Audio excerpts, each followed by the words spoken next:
Antes de começarmos, nós precisamos saber que nenhum avivamento virá sem que a igreja esteja ansiando por ele. Não basta você saber que avivamento é necessário. Não basta você saber que avivamento é importante. Sabe, irmãos, eu até entendo que ao passar dos anos nós tivemos muitos exageros em torno da palavra avivamento. Nós tivemos muitos falsos avivamentos. Nós já tivemos culto para anjo. Nós já tivemos cadeira reservada para anjo e igreja. Nós já vimos ser chamado de avivamento um monte de coisa que não é avivamento. Talvez isso trouxe a nós um certo bloqueio pela palavra avivamento. Mas avivamento é uma necessidade extrema e é questão de sobrevivência. Talvez você, com medo da palavra avivamento, possa trocar talvez a palavra avivamento para despertamento espiritual. Mas eu tenho perguntado, a última vez que eu estive orando, eu falei até com meu filho, falei, filho, eu acho que talvez a gente tenha que mudar um pouco a mensagem, porque a gente está pregando a mesma coisa há 4 anos. Então eu fui orar a Deus e eu recebi da parte do Senhor a ordem para continuar. Um dia uma irmã na nossa comunidade disse, pastor, o senhor só prega arrependimento. Por quê? Eu falei, porque você só sabe pecar. O dia que você parar de pecar, eu paro de pregar, ué. Esses dias um disse lá na igreja, falou, pastor, eu queria me sentir bem na igreja. Eu falei assim, vai para um shopping. Ah, pastor, mas eu queria arrumar um lugar para eu me sentir bem. E dentro da igreja tem muito hipócrita. Eu falei, irmã, tem espaço para mais um. A verdade, irmãos, é que às vezes nós criamos birra das coisas que são necessárias, porque foram praticadas de uma maneira desordenada. Esses dias eu estava numa conferência lá no pastor Nelson Brade, nosso amigo lá em Ponta Grossa, e era uma cruzada evangelística, e no primeiro dia eu falei, eu vou orar por libertação. Caiu uns 450 endemoniados. Sem exagero, uns 450 endemoniados. Quando eu fui para casa, sabe, o culto foi transmitido numa live, estava escrito no comentário, um monte de gente assim, ó, filhote de Valdomiro, não, de Edir Macedo. Virei filhote de Macedo. No outro dia eu falei, hoje eu vou orar por cura. Fui orar por cura. Quando eu oro por cura, Jesus curou, voltei para casa, vou olhar a live, está lá assim, ó, filhote de Valdomiro. Irmão, se tem uma coisa que a Universal faz que não está errada, é expulsar demônio. Se tem uma coisa que o Valdomiro faz que não está errada, é curar enfermo. Não é porque muita gente pegou birra da palavra avivamento, ou até de coisas absurdas, das quais eu já vi também, que nós vamos esquecer a tamanha importância desse movimento da parte de Deus em nossa igreja.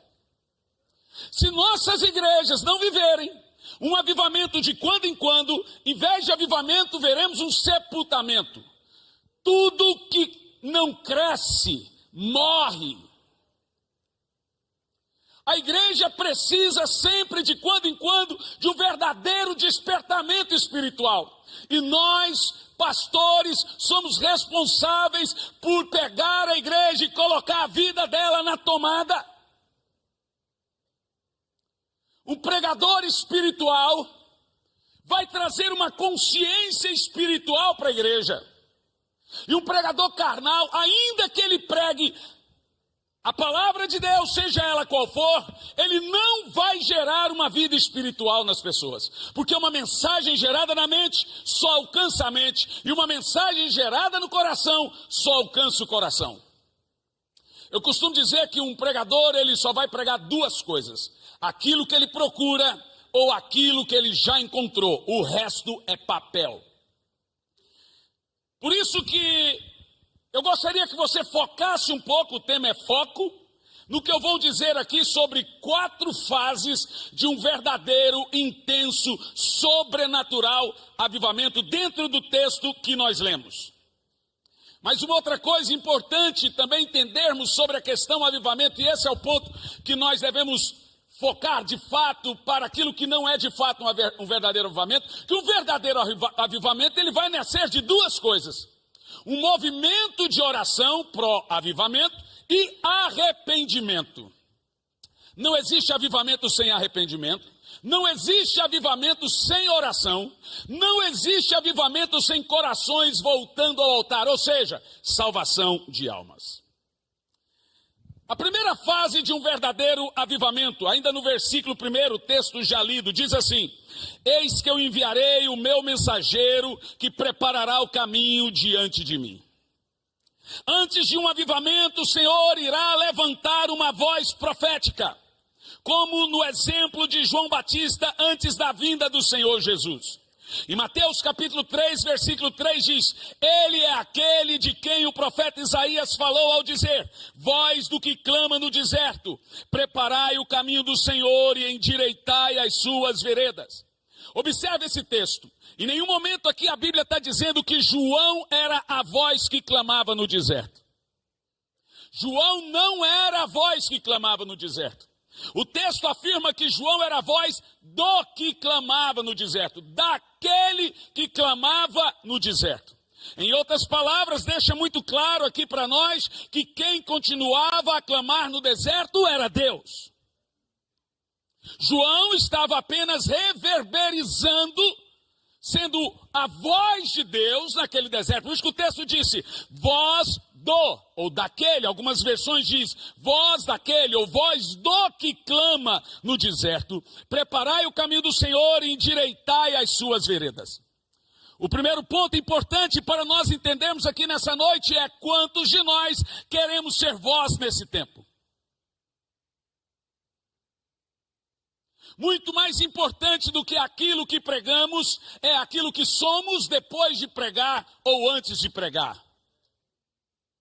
Seus filhos gostam de ouvir sua pregação. Sua esposa acredita naquilo que você prega. O texto aqui sugere que João era um mensageiro. E antes de cada avivamento, o Senhor levanta um mensageiro para pregar ao povo. Nós vemos, por exemplo, em 1904, um garoto de 16 anos de idade, por nome Evan Roberts, num paizinho de 100 mil habitantes. O avivamento, na realidade, da Rua Azusa de Los Angeles, ele começa no país de Gales. O irmão Seymour vai lá conhecer o avivamento que estava acontecendo no país de Gales. Ele vê aquele mover sobrenatural e ele volta para Los Angeles completamente impactado junto com os irmãos Holiness. O avivamento do país de Gales me impressiona muito, não só pelo que Deus fez, mas como ele fez e através de quem que ele fez. Então um garoto entra dentro da igreja e pega o seu pastor, já de idade, de joelhos, orando. Esse menino tinha 16 anos de idade. E o pastor dele estava orando, clamando a Deus. E ele queria ter um tempo de conversa com o seu pastor. Então ele fica lá por algumas horas e horas e horas e horas, e o pastor não para de orar. Não é igual aquelas orações quando eu era criança no círculo de oração da minha avó. Minha avó orava, eu ficava ali, ela dizia, fica aí orando. Como? Espírito de oração. Até hoje eu quase não sei o que é isso. E depois de meia hora, o glória a Deus da minha avó virava goi. Era goi, goi, goi. Eu falei, meu Deus, a mulher não para. Aquela irmã do coque. Mas aquele irmão estava orando lá naquela ocasião. William Seymour Evan Roberts vai embora. Quando ele volta, o pastor dele está na mesma posição orando. Ele pensa consigo, não é possível. Será que... Não deve ser verdade. Ele foi em casa, não é possível. Então, o pastor dele volta, termina a oração, fala, Evan, tudo bem com você? Quanto tempo você está aí? Falou, pastor, como assim quanto tempo eu estou aqui? O senhor foi em casa, pastor? Não, eu fui em casa, eu vim de casa e estou orando. Escute. Falou assim, não, eu vim orar, o senhor continuou orando, fui em casa, voltei e ele falou assim, como assim? Pastor, o senhor está orando há 24 horas. 24 horas de joelho sem se levantar. E sabe qual era a oração do pastor de Evan? A oração dele era, Senhor, dobra minha vida, Senhor. Dobra minha vida, Senhor. Dobra minha vida, Senhor. Dobra minha vida, Senhor. Dobra minha vida, Senhor. Aí, Evan decidiu perguntar para o pastor dele, por que o senhor ficou todo esse tempo orando, dobra minha vida, dobra minha vida, dobra minha vida? Ele falou assim, porque Deus só pode usar um homem grandemente depois de quebrantá-lo grandemente. De acordo com o pastor já de idade de Evan, o maior empecilho para avivamento não é aquilo que fazemos em prol do avivamento, é aquilo que fazemos para atrapalhar avivamento. Avivamento é uma obra que vem de Deus, que começa com Deus, que é professada por Deus e tem todo o seu trabalho em Deus. E nós temos uma mania muito grande de pensar, estar ajudando a atrapalhar o avivamento. O grande segredo do avivamento do país de Gales foi que juntaram pessoas para orar, não para que o avivamento viesse. Olha a oração deles, quebranta-me, Senhor, dobra minha vida, Senhor, quebranta-me, Senhor. A oração deles era para que eles continuassem humildes e obedientes, para que quando o avivamento viesse, eles não atrapalhassem o mover de Deus. Esse avivamento veio, Deus olhou para Evan e disse o seguinte, se você orar assim, dessa forma, igual o seu pastor, por 2 anos, presta atenção, gente, por 2 anos, eu te dou 100 mil almas. Gente, nós estamos falando de um garoto de 16 para 18 anos. Ele falou, como assim? Ore, quebranta-me, Senhor, dobra minha vida, Senhor, quebranta-me, Senhor. Então, Evan começou uma reunião de oração. Em 2 anos, detalhe, o país de Gales tinha 100 mil habitantes. Em 2 anos, presta atenção, eu não estou falando de 5, eu estou falando de 2 anos.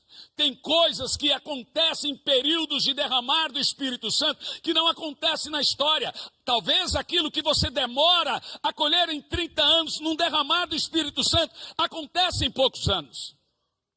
Em 2 anos, as pessoas estavam nas ruas porque todas as igrejas ficaram pequenas. Não tinha uma só igreja para comportar o tamanho daquele mover do Espírito Santo. Eles começaram a reunir os estádios, e detalhe, os estádios ficaram vazios em jogos da seleção inglesa e lotados nas reuniões do Espírito Santo no país de Gales. As cadeias abriram as portas porque não tinha crime para julgar. Os juízes davam luvas brancas de presente uns para os outros porque não tinha criminosos para condenar. De fato, aquele país estava vivendo um intenso e poderoso avivamento através desse garoto chamado Evan Robert, de 16 anos de idade. Talvez você pode estar se perguntando assim, poxa vida, eu queria muito ser usado por Deus, mas eu não tenho capacidade. Deus nunca mandou Davi matar Golias, ele estava lá para fazê-lo. Tecnicamente falando, Deus não usa pessoas capazes. Deus usa pessoas disponíveis. Deus disse, onde está Isaías? Ele disse, eu estou aqui. Eu estive lá, dobrei o joelho, aonde Billy Graham orou, e aonde o John Wesley orou. Eu disse, Senhor, John Wesley morreu, eu estou aqui. Billy Graham morreu, eu estou aqui. Dê a mim o que o Senhor deu a Billy Graham, dê a mim o que o Senhor deu a Wesley. Ele disse, eu dou, dê a mim o que Billy Graham me dava, dê a mim o que Wesley me dava. Eu estou aqui nessa noite para ativar você uma coisa muito poderosa. Eu não perguntei se sua igreja tem 5 pessoas, sua igreja tem 10 pessoas. Se você está num bairro afastado, sabe, irmão, há algo de Deus para fazer de uma maneira sobrenatural. Há uma multidão que Deus escolheu para te entregar de uma maneira sobrenatural. Deus pode estar iniciando um processo de aceleramento, e esse processo que nós chamamos de avivamento.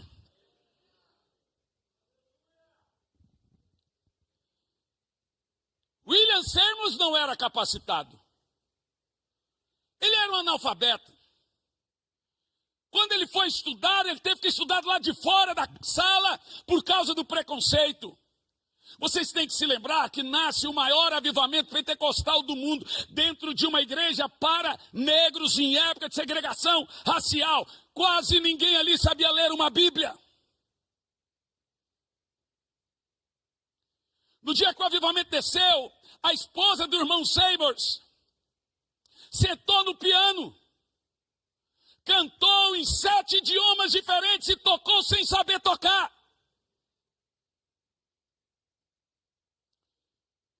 Se você conseguir explicar o mover que está acontecendo na sua igreja, não foi Deus que deu. Não foi. Existem coisas que você vai dormir de um jeito e nascer de outro jeito.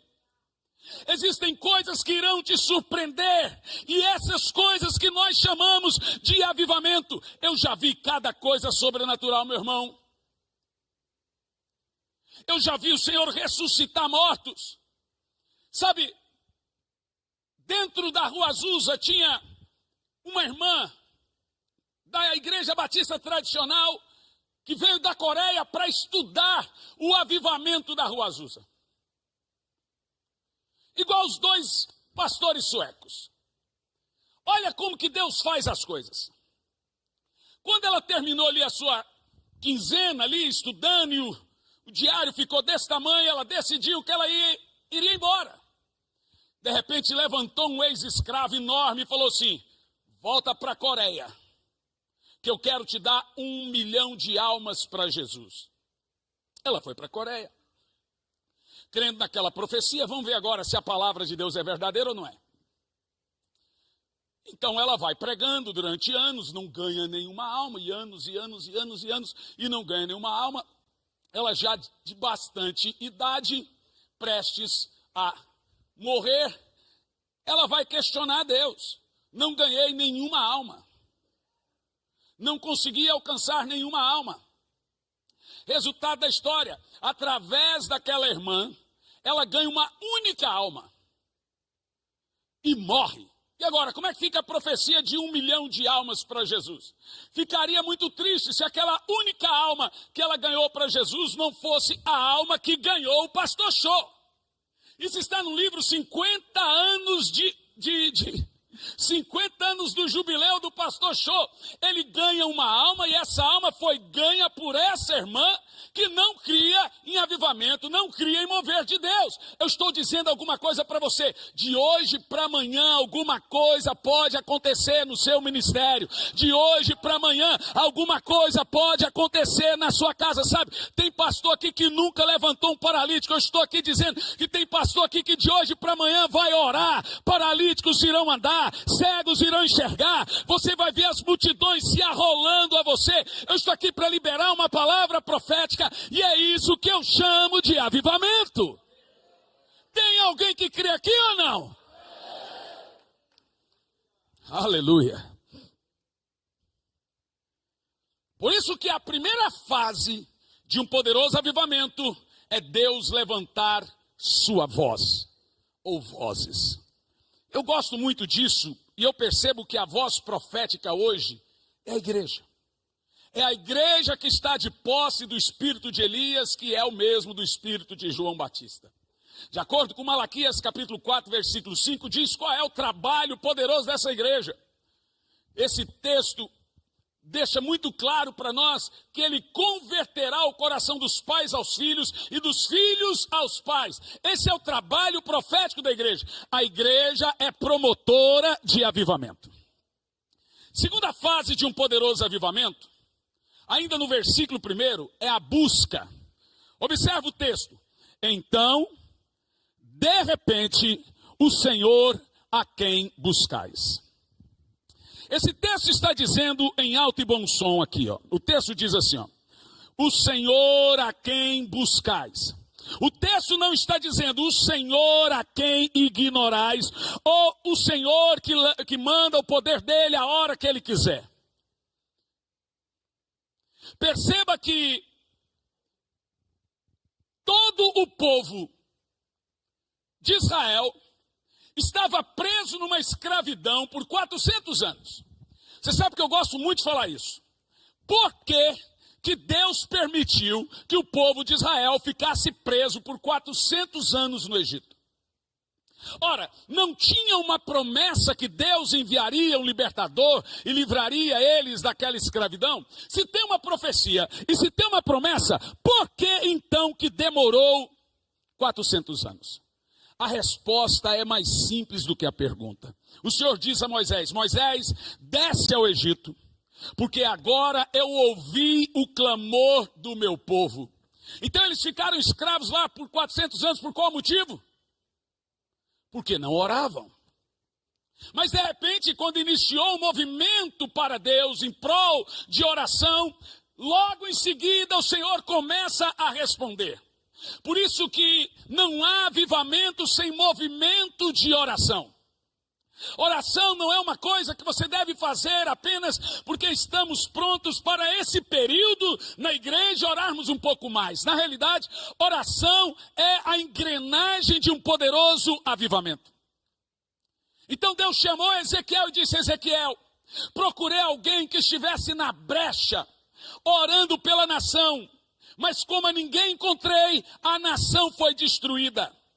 Por que a nação foi para a Babilônia? Porque não tinha gente orando. Jeremias olhou para o Senhor e disse: olha, eu não aguento mais ficar lamentando, estou sofrendo essa canga, esse buraco, e murmurava e reclamava. Deus falou: Jeremias, vamos andar comigo pelas ruas de Jerusalém. Se você encontrar um sequer orando, você não precisa lamentar mais.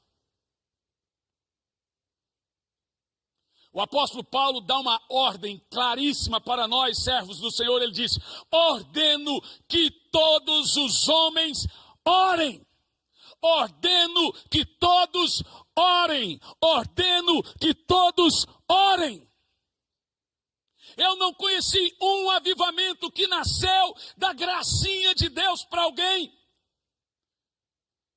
Em 1822 tem o grande despertar dos Estados Unidos através de um jovem chamado Finney. Esse homem alcançou mais de 4 milhões de almas para Jesus. Qual era o segredo desse homem? Sua vida de oração. Finney orava. Depois vem Moody, ganha quase 4 milhões de almas para Jesus. Moody orava. Você tem, por exemplo, David Brenner, que ganha 50 mil índios em Massachusetts, canibais. Brenner orava. Eu acabei de citar para você Robert Murray McCheyne. McCheyne ganhou toda a Escócia para Jesus. Qual era o segredo de McCheyne? McCheyne orava. John Wesley morre com 80 e poucos anos de idade. Ele é considerado o grande avivalista de todos os tempos. O Wesley também nos leva a ver como que é receber o fogo de Deus na sua vida. Dia 24 de maio, 8 horas e 30 minutos de 1736, o Wesley andava para casa, para lá e para cá, para lá e para cá. Ele não era batizado com o Espírito Santo. Então ele começa a gastar horas orando. Ele conta que um fogo entrou dentro da sua boca. Ele sai correndo pelas ruas de Londres e as multidões começam a se acercar. Daí nasce o grande avivamento metodista. O Wesley orava. O Wesley orava, Finney orava, os discípulos oravam. Os discípulos jejuavam 2 vezes por semana. Ele jejuava toda quarta e toda sexta-feira. Os discípulos eram de oração, faziam 3 orações diárias. Nunca conheci na história um avivamento, um movimento, um mover que não nasceu da oração. Gente, eu vou contar um negócio aqui para vocês. Quero que você não leve para o lado do preconceito. Foca só no testemunho, esquece as outras coisas. Eu vou confessar um pecado. Eu li o livro do Edir Macedo. Como eu te disse, foca no testemunho.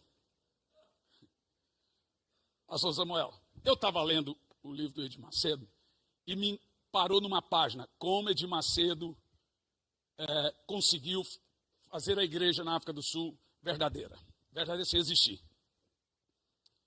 E aquilo me impactou. A igreja na África do Sul não emplacava. Estou contando para vocês, estamos só entre pastores. E a igreja não ia. O pastor ligava, ele ligava para o pastor, então ele pegou o Opala dele e pousou lá em Johannesburg. E do meio do caminho ele liga para o pastor dele e fala assim, ó, estou chegando. Aí o pastor falou assim, então vou reservar o hotel. Não, vou ficar na sua casa. Você imagina o seu pastor Edir Macedo e fala, vou ficar na sua casa 30 dias. Você está lascado, irmão.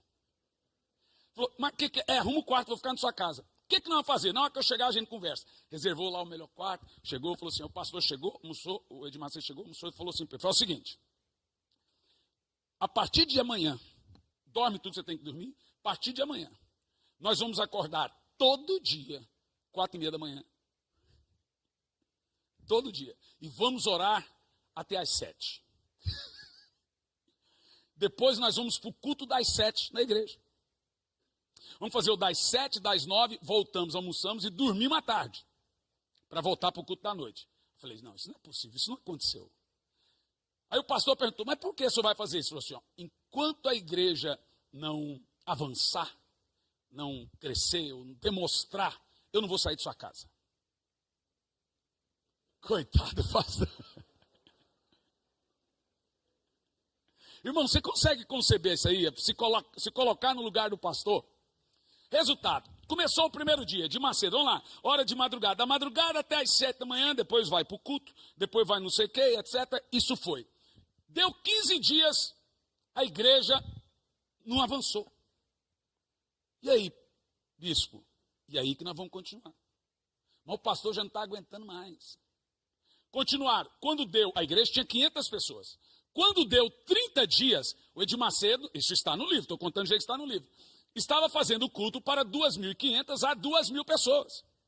Aí o pastor todo feliz, ô bispo, olha, não é que a igreja explodiu, como ele usa o termo, vai arrebentar.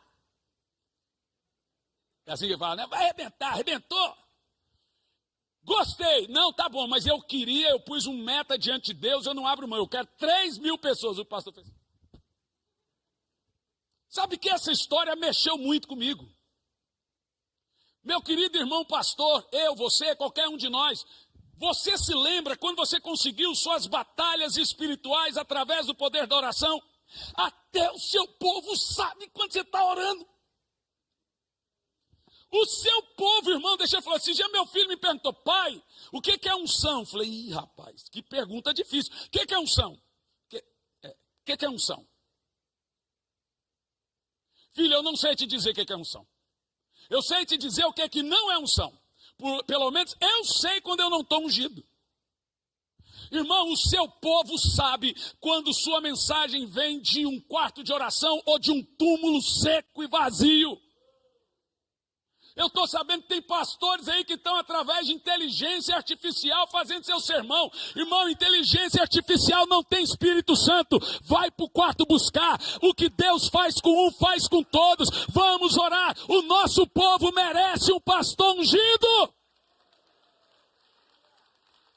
Seja honesto. Você ama a sua igreja? Quem aqui ama a sua igreja? Então dê a eles um pastor cheio do Espírito Santo.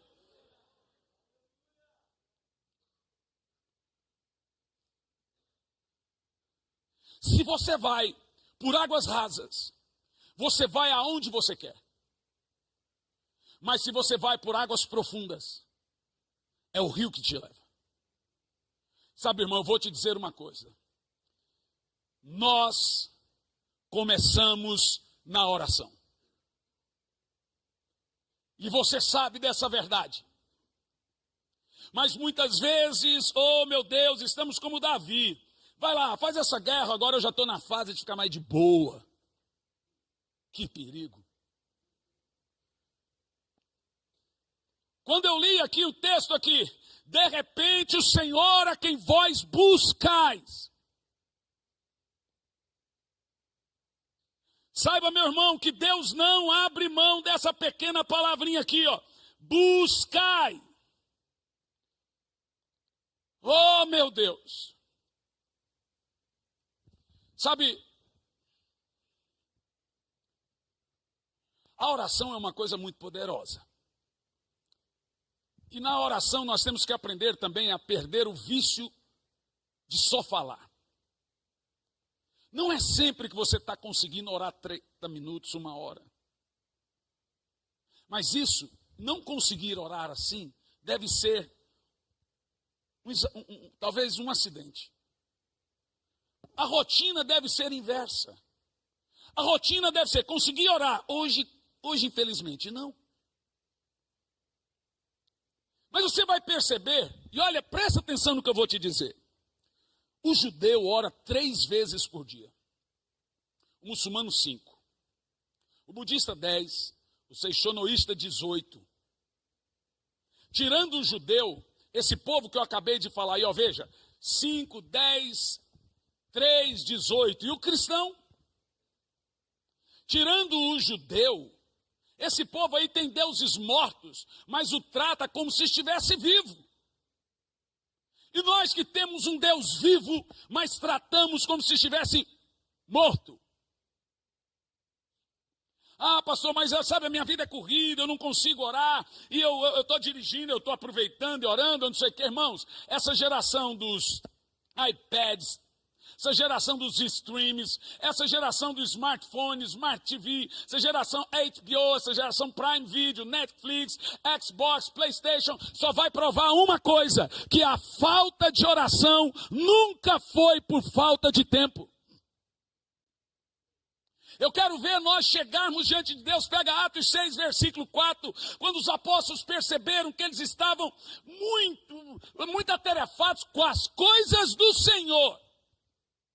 Nem estamos falando das coisas que não são do Senhor, das coisas do Senhor. Eles decidem preparar os diáconos para cuidar daquilo e diz, quanto a nós nos dedicaremos à oração e ao ministério da palavra. Deixa eu me dedicar 2, 3 minutos sobre esse ponto aqui importante. Tem muita gente que diz assim, eu não oro porque eu não sou do ministério da oração. Você já ouviu isso? Ah não, na minha igreja eu tenho quem ora, eu tenho intercessão. Então eu não oro porque eu tenho uma equipe de intercessão na igreja. Agora observa que o texto diz o seguinte, ó. Ministério da palavra, ofício da oração. Sabe o que isso quer dizer? Nem todo mundo vai subir aqui e pregar. Nem todos vão conseguir pregar. A palavra não é um ministério de todos. A palavra é um ministério de poucos. A oração é um ofício de todos. Veja que o texto diz, ministério da palavra, ofício da oração. Pregar é maravilhoso, mas presta atenção da diferença entre palavra e oração, porque tem gente que pensa que a leitura da Bíblia também substitui a vida dele de oração, e a vida dele de oração substitui a leitura da Bíblia, e o jejum que substitui a oração, e a oração substitui o jejum. Qual é a diferença entre palavra e oração? Na realidade, um irmão me perguntou esses dias, qual é o mais importante? Eu disse, qual asa do avião é mais importante? Presta atenção. Palavra alcança o coração dos homens. Oração alcança o coração de Deus. A palavra atinge o temporal, a oração atinge a eternidade. A palavra foi feita para o homem, a oração foi feita para Deus. Gente, presta atenção. Deus não ouve pregação, gente. Tem pastor que jura que pensa que Deus olhou o sermão dele e falou, uau!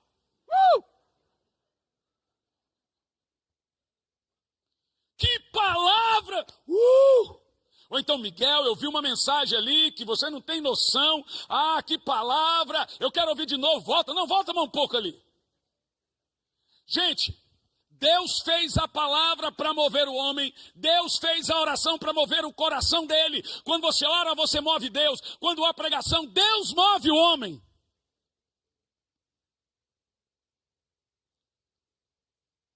Deus não vai abrir mão da busca. Deus não vai abrir mão do humilhar-se. Deus não vai abrir mão do prostrar-se. Então presta atenção. Se você não gosta do que você está vivendo no ministério, muda a semente. Ela é culpada.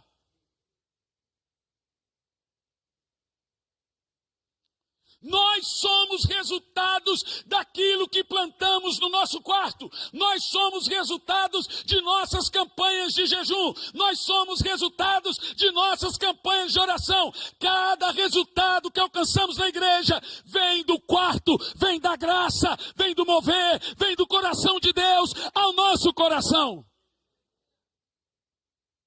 Presta atenção, pastor. Eu não tenho nada contra coach. Tem um punhado na minha igreja.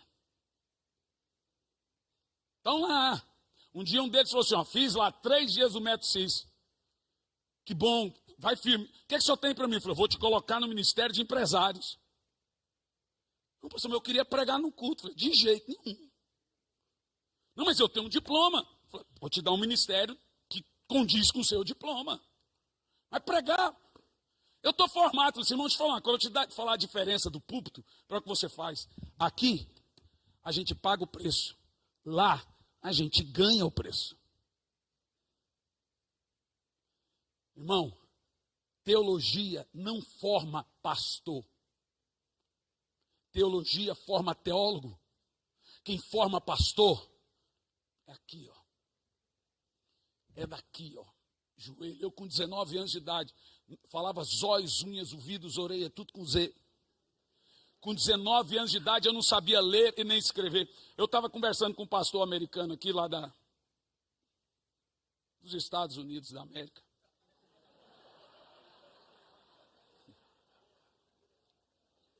Aí o pastor me perguntou, você não fala inglês? Eu falei assim, irmão, para um goiano falar em português já é avanço.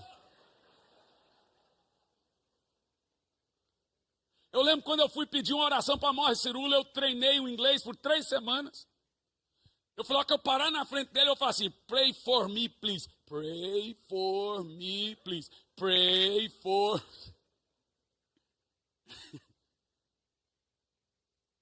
É isso que eu estou te falando, irmão. Sabe, o Brasil foi movido por muitos anos por pessoas que foram taxados de leigas, neófitas. Não estou aqui arrogando a ignorância, não, meu irmão. Eu estou dizendo a você para focar na pessoa do Espírito Santo, focar na sua intimidade com o Espírito Santo. O pastor aqui dos Estados Unidos disse que foi presidente lá de várias igrejas. Você traz isso, não? Foi presidente de várias igrejas americanas sem ter faculdade. Eu falei, se um americano não tem faculdade, você quer que um goiano tenha?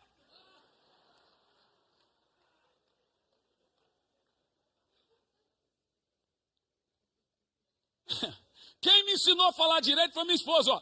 Com 19 anos de idade, eu não sabia ler, escrever. Aí ela, gente quase casando, ela falou, quero fazer um pedido. Escreve uma carta para mim. Eu falei, miserável. Um cara que não sabe escrever, escrever uma carta. Eu falei, não vou escrever. Falo pessoalmente. Eu falei, não, eu quero uma carta. Eu posso falar pessoalmente, não uma carta. Eu falei, olha, eu tenho um negócio para te falar. Eu não sei escrever, não. Ela me estimulou aos estudos. Deixa eu te falar uma coisa, tudo, irmão, tudo que eu tenho foi a graça de Deus. Tudo que eu tenho de bom é a graça, o que eu tenho de ruim sou eu mesmo.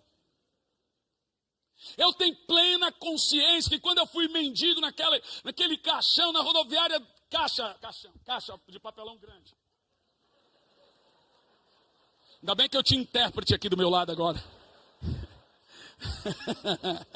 O intérprete corrigiu. Uma caixa de frente, de frente aquele negócio lá, gente, assim. Ai, meu Deus, deixa, de frente um negócio lá na rodoviária. Eu tive lá com meu filho, ele é pior do que eu, novo e esqueceu também.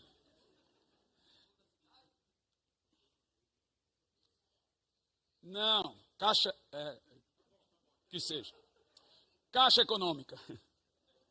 O intérprete agora não ajudou. E eu me lembro, irmãos, de todas as vezes naquela caixa. Nunca fui ex-nada na minha vida. Nunca pus cigarro, bebida. Nunca usei droga pesada. Nunca torci pro Corinthians, Flamengo. Vou te falar um negócio. Não ia perdoar. Eu me lembro, irmão, todas as vezes, chegava 18 horas, eu entrava dentro daquela caixa, fechava. Eu só me colocava debaixo de oração. Sempre me colocava para falar com Deus. Eu sou fruto de uma realidade espiritual. Eu quero que você entenda que não importa que você tem faculdade, ou seja o que for, você também é fruto de uma realidade espiritual. Eu vim aqui para dizer para você, pastor, você pode ter a maior igreja da sua cidade, você pode ganhar as almas que você quiser. A Bíblia diz, pede-me que eu te darei as nações. Quem disse que você não pode? Eu saí de um ônibus escondido da minha avó. Cheguei aqui com 16 anos. Fui morar numa casinha pequenininha. Fiquei internado por 45 dias. No hospital, com pneumonia e início de tuberculose. Foi lá que a minha esposa foi orar lá no hospital e viu um coitado lá morrendo. E olhou para mim, depois de várias vezes indo e voltando, e falou assim: ah, se você sair dessa,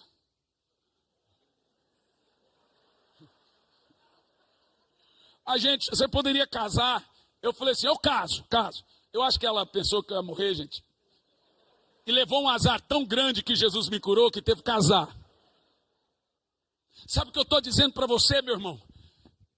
A Bíblia Sagrada deixa claro que aqueles que buscam o Senhor são recompensados. São ou não são? Ele ama e recompensa aquele que o busca. Eu vejo aqui muitos pastores, eu conheço boa parte de vocês.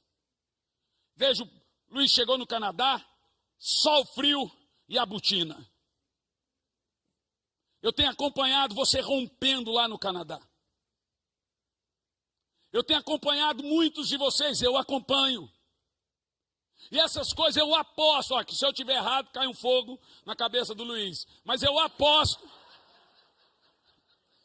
na cabeça dele, eu aposto que foi debaixo de muita oração. Não está vivo, foi oração. Existe, irmãos, isso dentro de nós. O grande segredo para qualquer avivamento local, qualquer avivamento que você queira viver na sua cidade. Sabe, quando eu prego avivamento, as pessoas imaginam que eu estou falando uma coisa megalomaníaca. Eu estou falando do seu bairro, meu irmão. Eu estou falando da sua casa, eu estou falando da sua cidade, eu estou falando da sua igreja. Eu estou falando daquele povo. Você fala, quem quer aceitar Jesus, em vez de 3, vem 10 no outro culto, depois 20 no outro culto, depois 50 no outro culto. Em vez de batizar 3 pessoas, vai passar a batizar 30, 50. 100, é esse avivamento que eu estou falando, uma coisa explosiva de Deus na sua vida, meu Deus, oh Jesus, eu não posso passar do horário hoje, porque a coisa está feia para o meu lado, é isso aí. Em terceiro lugar, a visitação, ainda no versículo 1 diz assim: então, de repente, o Senhor a quem vós buscais. Por favor, eu não sou muito de falar, fala isso, fala aquilo. Mas levanta a sua mão. Fifo. Presta atenção, Fifo. Você está em Birmingham. Aquela cidade já foi taxada muitas vezes de a cidade da rebeldia. Os adolescentes têm o dia da rebeldia. Fifo, olha bem para mim. Em nome de Jesus, conta os dias de 3 anos.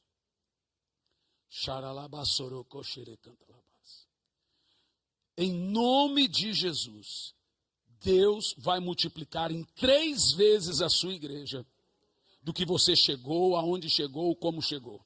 Agora você só precisa fazer uma coisa, Fifo, não estragar. O que Deus tem, eu vejo Birmingham incendiada com o poder do Espírito Santo. Oh, aleluia, aleluia, aleluia, aleluia, aleluia. Eu vejo um mover profético aqui agora.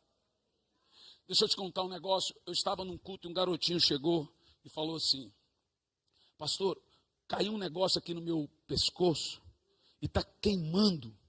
E eu faço assim, está queimando. Falei, é água? Não é água. E eu fiquei com aquilo na cabeça. Fui orar a Deus. O Espírito Santo me disse, não é água não. É azeite. Para cada tempo, Deus tem um azeite para esse tempo. O que eu estou querendo dizer com isso? Deus sempre tem uma voz profética para cada geração. Um azeite quente vem sobre nós. Coisas novas. Oh, meu Deus. Essa parte aqui da visitação. Então, de repente, o Senhor a quem vós buscais, desejais, virá. A terceira fase de um poderoso avivamento é quando Deus visita. Meu irmão, deixa eu te falar uma coisa poderosa. Agora eu vou apontar para uma situação macro, um pouco diferente que a anterior. Eu não sou e não serei pregador pessimista. Aquele tipo de pregador que prega em cima da desgraça, do caos, do escândalo e etc. Eu já sou do otimista. Eu amo o que Deus faz e eu amo o que Deus tem para fazer. Se a sua cidade vai mal, a sua igreja está lá. Deixa eu contar um negócio. Eu faço parte de um grupo de vários pastores, evangelistas, profetas e tal. E eles se reúnem sempre para orar por avivamento. Dali uns 350. Do mundo todo. Tem das Filipinas, tem do Japão, tem da Europa, tem dos Estados Unidos, tem da América Latina, tem no Brasil. Eu estou lá, mas nunca falei nada. Então, só fico observando. Aquilo é liderado por Cindy Jacobs, Stacey Campbell, Maldonado e entre outros. Eu estou lá. Mas a última vez me deixou muito impactado. Eles decidiram se reunir para orar por avivamento. Olha para mim aqui, presta atenção. Eu só vou falar isso se você me prometer que você vai descuritibar agora. Me disseram que esse povo que está aqui é o mais vibrante do país. É verdade? Deixa eu te contar, quando eu falei isso lá no Espírito Santo, eu falei assim, me disseram que vocês são mais vibrantes que os cariocas. O povo subiu nas cadeiras. Olha o tamanho da rivalidade. É grande, né? Mas escuta, olha como esse povo identifica que Deus falou ou não. Eu achei interessante. Eles ficam orando. Daqui um pouco, se Deus fala com um deles, eles pegam um papel, caneta e escreve. Pastor Samuel, escreve. Eles devem fechar o papel. Se Deus falou com aquele irmão, um outro deve pegar um papel e escrever a mesma coisa que falou com o outro e dobrar o papel. Eles entendem que se Deus falou, deve ser confirmado pela boca de 2 ou 3. Olha, interessante. E aí está tudo certo. Então começamos a orar. Ô Espírito Santo, e dá 1 hora nada. Ô Senhor, 2 horas nada, 3 horas, 4 horas, nada de Deus falar. 5 horas, um levanta e toma um café, um outro hora com chá, um outro hora com café, nada de Deus falar. De repente, um levantou e pegou um papel e escreveu, dobrou o papel. Passado alguns minutos, um outro foi lá e começou a escrever e dobrou o papel. Veja, nenhum sabe o que o outro escreveu, gente. Você já imaginou se dá errado? Nenhum sabe. Daqui a um pouco havia centenas de pessoas que escreveram a mesma coisa no papel. Eu fui estudar, Jocum tem quase esse mesmo método de interpretação de profecia. Agora, depois de orar, vamos abrir os papéis para ver se Deus falou. Lembre-se, eles estavam orando por avivamento global, Frank. Você está há quantos anos no Canadá? Eu pensei que você tinha isso de idade. 35. Olhe, presta atenção nisso. Quando um vai abrir o papel, estava escrito, sabe? Todos começaram a abrir o papel. Você sabe o que estava escrito no papel? Senhoras e senhores, escuta.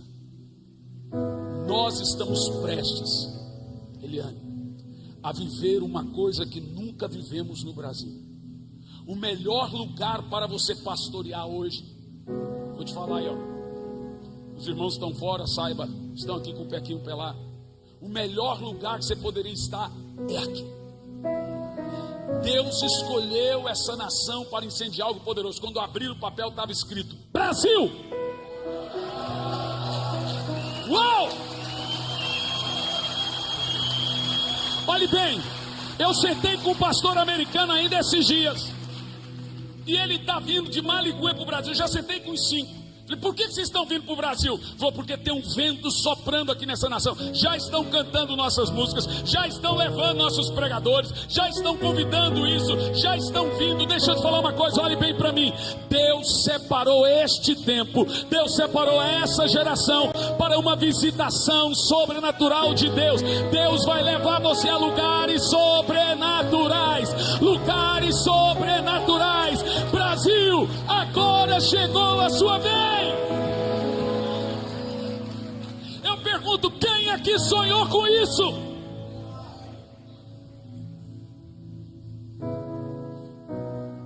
Irmão, eu creio demais nisso. Eu creio muito nisso. E a última fase, depois de uma intensa visitação, temos o batismo de fogo.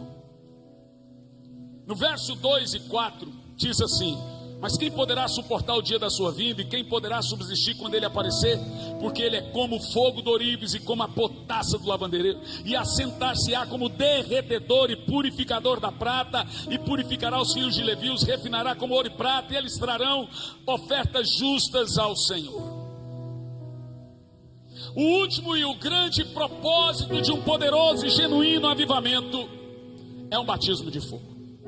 Eu não vou teologizar aqui o que é um batismo de fogo. Eu creio que todo mundo aqui tem a mesma teologia quanto a isso, e cremos que o batismo de fogo é um batismo capacitador e purificador da parte do Senhor. Mas o batismo de fogo é uma manifestação física daquilo que Deus tem para cada um de nós. Agora, detalhe: o fogo de Deus deixa algo em você. O fogo de Deus deixa algo em você.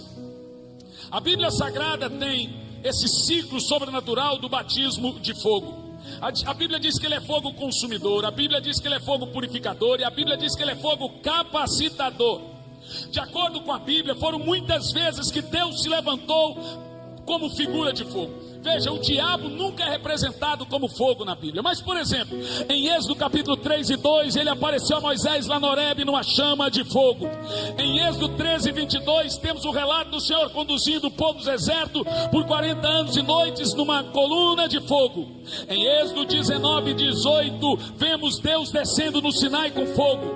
Em Êxodo 24 e 17, notamos que o aspecto do Senhor é como fogo. Em Deuteronômio 4 e 12, Deus falou com Moisés no meio do fogo. 1 Reis 18 e 38, o Senhor respondeu com fogo a oração de Elias. Levítico 6, 9, no altar do tabernáculo o fogo não apagava. Ainda em 2 Reis 2, 11, Elias foi transladado ao céu com carros de fogo. 2 Reis 6, 17, Eliseu mais tarde foi protegido por exércitos de fogo. Isaías 64 e 2, Isaías orou para que fendesse os céus e descesse e manifestasse com fogo. A Bíblia ainda diz: o nosso Deus é fogo, Hebreus 12, 29. Seus ministros são ministros labaredas de fogo, Hebreus 1, 7. O trono de Deus é fogo, Daniel 7, 9. A palavra de Deus é fogo, Jeremias 23, 29. O amor de Deus é fogo, Cantares 8 e 9. Ainda no Novo Testamento a Bíblia afirma: Jesus batiza com fogo. Em Atos 2, 13, o fogo desceu como que línguas repartidas de fogo. Aí mesmo assentado onde você está, curva a sua fronte. E a minha oração agora é que você sinta algo sobrenatural na sua cabeça, descendo pelos lombos. Que seja uma unção física do fogo de Deus queimando. Espírito Santo, aqui estamos. Talvez você, pastor, quer pedir ao Senhor um novo espírito de oração. Não tem conseguido orar. Faça isso agora. Não precisa vir aqui à frente, não. Mas faça isso agora. Fale com Deus, fala: Senhor, eu não tenho conseguido orar. Eu não tenho conseguido voltar-me, buscar ao Senhor. Por 3 minutos apenas, ore buscando um avivamento da parte de Deus. Um avivamento na sua igreja, um avivamento no seu povo, um um avivamento na sua casa, na sua vida. Fala com o Espírito Santo agora. Nós te amamos, Espírito Santo. Incendeia nossos corações, queima nossos corações, brota em nós o desejo de te buscar e aviva a tua obra, Senhor. Aviva a tua igreja, Senhor. Aviva essa nação, Senhor. Nós oramos agora, nós te buscamos agora, clamamos pelo Senhor agora. Por 2 minutos agora, ore em línguas. Ore forte.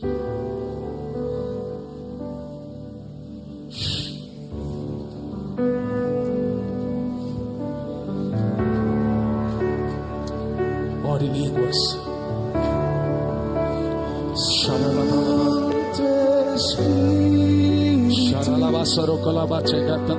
Ore alto em línguas.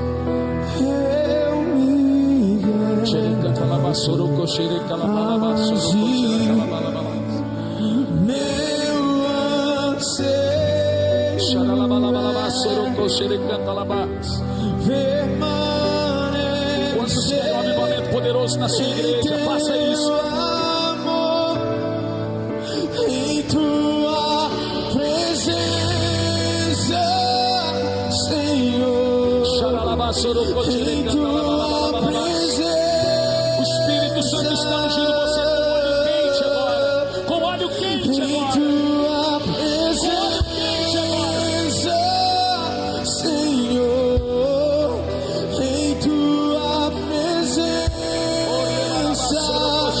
Santo Espírito, Santo Espírito, Xaralabassorocolabá.